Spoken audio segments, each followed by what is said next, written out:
ये इंसानी प्रकृति है कि जो चीज आपको नहीं मिली है वही आपको सबसे ऊंची चीज लगती है। जो आपके पास नहीं होता उस पल वही सबसे बड़ा लगता है। अगर आपने 2 दिनों से खाना नहीं खाया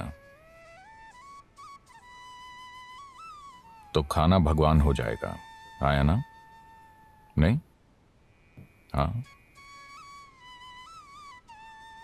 अगर आपको यह समझ नहीं आया तो मुंह बंद करके 2 मिनट तक अपनी नाक पकड़िए। अब आप भगवान चाहेंगे या हवा? हवा। अगर भगवान खुद पूछें हवा चाहिए या भगवान, आप कहेंगे आप भाड़ में जाइए, मुझे सांस लेनी है। क्योंकि उस पल जो भी चीज आपके पास नहीं होती वो खुद को इतना बड़ा कर लेती है कि बाकी हर चीज को ढक लेती है। या दूसरे शब्दों में, जब आप मजबूरी की स्थिति में होते हैं तब चीजों को वैसा नहीं देखते जैसी वो हैं, वो बहुत बढ़ चढ़ जाती हैं। अगर आपका ब्लैडर भरा है, 1 मिनट, मैं आत्मज्ञान की बात कर रहा हूं। आपका ब्लैडर भरा हुआ है, क्या आपको रुचि होगी? मुझे आत्मज्ञान नहीं चाहिए। फिलहाल बाथरूम जाना ही परम मुक्ति जैसा है। हाँ या ना? तो चाहे जो मजबूरी हो, मजबूरी की स्थिति होने पर आप किसी भी चीज को उसके असली रूप में नहीं देखते। Life will get distorted to make you think that that is it at that moment. जीवन उस पल आपको यह सोचने पर मजबूर कर देगा कि यही सच है। तो इस तरह इंसानी जीवन एक मजबूरी से दूसरी में जाता रहता है। यह आपको चीजों को उनके असली रूप में देखने का कभी समय ही नहीं देता। अगर आप जीवन को वैसा नहीं देख सकते जैसा वो है, तो क्या आप उसे वैसे संभाल पाएंगे जैसे संभाला जाना चाहिए? बिल्कुल नहीं, है ना? अगर आप चीजों को उनके असली रूप में नहीं देखते तो आप उन्हें वैसे नहीं संभाल पाएंगे जैसे संभाला जाना चाहिए। इसी कारण लोगों के जीवन और समाज कई तरह से भद्दे हो गए हैं। जब मैं भद्दा कहता हूं तो मेरा मतलब है सामान्य।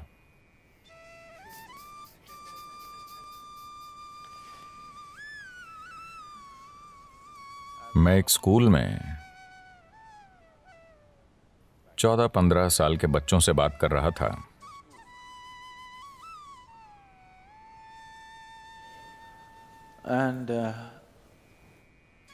वो लगभग 11-12 लड़के लड़कियां थे। मैं उनसे पूछ रहा था कि वो आगे क्या करेंगे, क्योंकि वो शायद 10वीं क्लास में थे।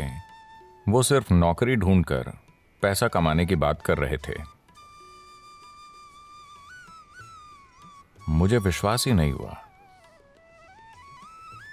क्योंकि जीवन भर मैंने कभी पैसे कमाने की नहीं सोची। मेरे पिता अपना सिर पीटते थे, इस लड़के के दिल में डर ही नहीं है, इसका क्या होगा, इसका क्या होगा। मैंने कहा डर नहीं होना समस्या है? मुझे लगा डरना समस्या है। मैंने कभी नहीं सोचा कि डर ना होना समस्या है।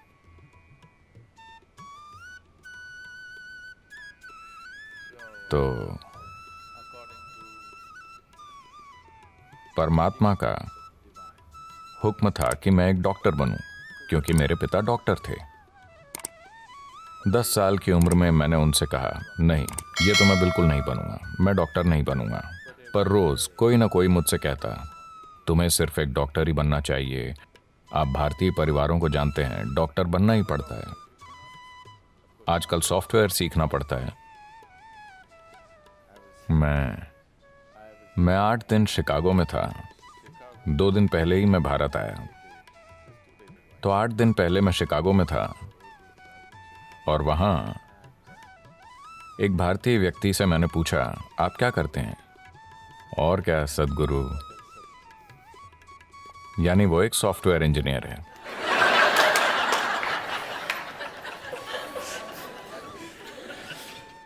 कुछ समय पहले कोई कहता और क्या, तो वो एक डॉक्टर होता।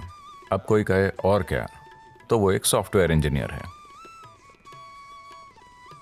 वो डॉक्टर इसलिए नहीं बने कि उन्हें शरीर विज्ञान में रुचि थी। वो सॉफ्टवेयर इंजीनियर इसलिए नहीं बने कि उन्हें इलेक्ट्रॉनिक्स में रुचि है, बस पैसा कमाने के लिए। क्या ये जरूरी नहीं है? मैं ये नहीं कह रहा, मैं बस ये कह रहा हूं कि एक चींटी जिसका दिमाग आपसे 10 लाख गुना छोटा है, वो भी जीवन चला लेती है। आपका दिमाग इतना बड़ा है, आपको क्या समस्या है? मैं ये इसलिए कह रहा हूं क्योंकि ये बुरी तरह से सीमित करने वाला विचार युवाओं पर थोपा जा रहा है कि आपको पैसे कमाने होंगे, कि यही सबसे बड़ी चीज है। इतना बड़ा दिमाग होते हुए पैसा कमाना क्या वाकई कोई समस्या है?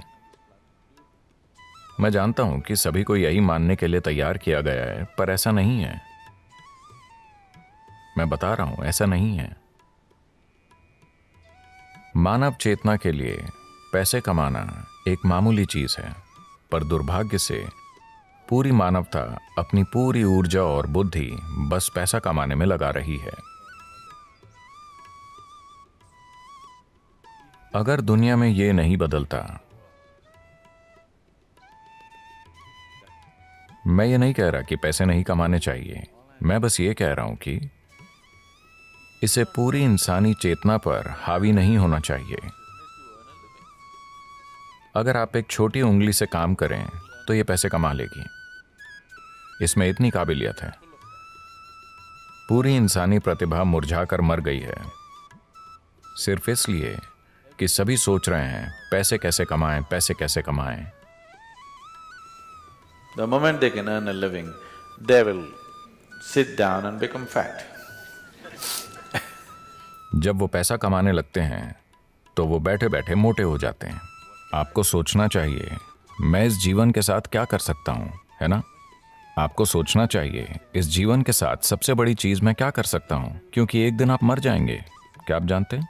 क्या आपको पता है आप मर जाएंगे? तो मरने से पहले इस जीवन को परम संभावना तक पहुंचना चाहिए, है ना? मैं पैसे कमाता हूं, पैसे कमाता हूं, लोग गर्व से कहते हैं। आप क्यों नहीं देखते कि हर कीड़ा, हर पक्षी, हर जानवर, इस धरती का हर प्राणी जीवन चला रहा है? इतना गर्व कि मैं अपना जीवन चलाता हूं, इसमें इतना गर्व करने की क्या बात है? सभी अपना जीवन चला रहे हैं, है ना? सिर्फ इंसान ही इसे मुद्दा बना रहे हैं। बहुत बड़ा मुद्दा। जब मैं ये देखता हूं कि इंसानी बुद्धि जीवन चलाते चलाते कैसे कुर्बान हो गई है, तो विश्वास नहीं होता। मनुष्य कितना कुछ कर सकते थे, वो अद्भुत चीजें कर सकते थे, पर उसके बजाय वो पैसा कमा रहे हैं।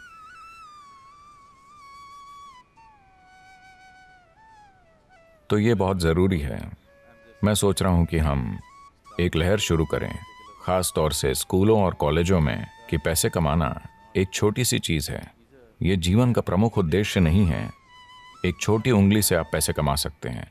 इस बड़े दिमाग के साथ जब चींटियां जीवन चला सकती हैं, तो इस दिमाग को पैसे कमाने के लिए संघर्ष करना चाहिए।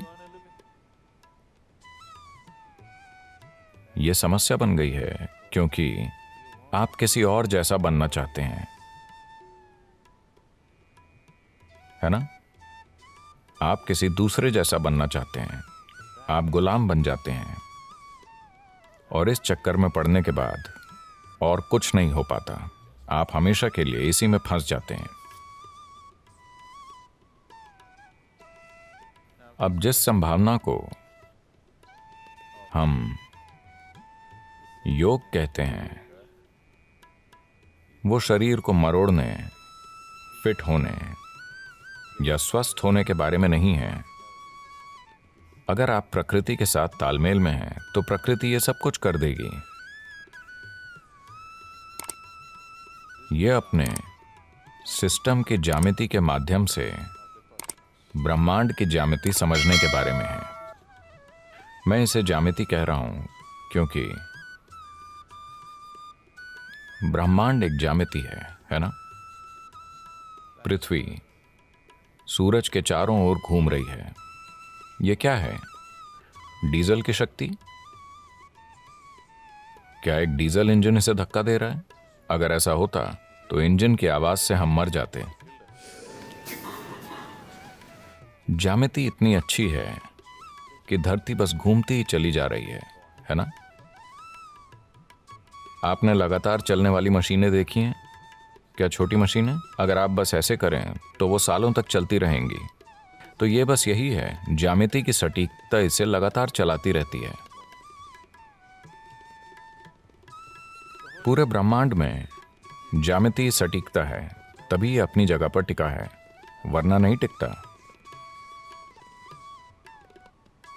अगर आप अपने शरीर को एक खास तरह से संभालना सीखें, अगर आपके शरीर की ज्यामिति बाकी सृष्टि की ज्यामिति के साथ तालमेल में है, तो अचानक एक तालमेल होगा जिसके द्वारा आप पूरा ब्रह्मांड इसमें उतार पाएंगे। ये कोई छोटी चीज नहीं है। अगर आप बस ऐसे जिएं तो आप हड्डी और मांस का एक टुकड़ा हैं। अगर आप इसे सही कर लें तो अचानक ये कुछ और बन जाता है। शायद अब लोगों को ये अनुभव नहीं होता क्योंकि आपके पास टाटा स्काई, डिश नेट वगैरह है। पर मान लीजिए 80 का दशक है और आपके घर के टीवी में दूरदर्शन चल रहा है। आप अपना पसंदीदा क्रिकेट मैच देख रहे हैं। अचानक आपका टीवी बूप बूप करने लगा। तब आप छत पर जाते और वहां एक एल्युमिनियम एंटीना होता था। ऐसा किया, कुछ नहीं आया। वैसा करो, कुछ नहीं आया। पर उसे सही जगह पर घुमाने पर दुनिया आपके कमरे में उतर आती। यह भी ऐसा ही है। अगर आप इसे सही रखना सीख गए तो पूरा ब्रह्मांड आप में उतर आएगा। तो खुद की इंजीनियरिंग का मतलब बेहतर रूप से सांस लेना, ज्यादा स्वस्थ होना नहीं है। नहीं, यह मनुष्य होने की पूरी क्षमता को जानने के बारे में है।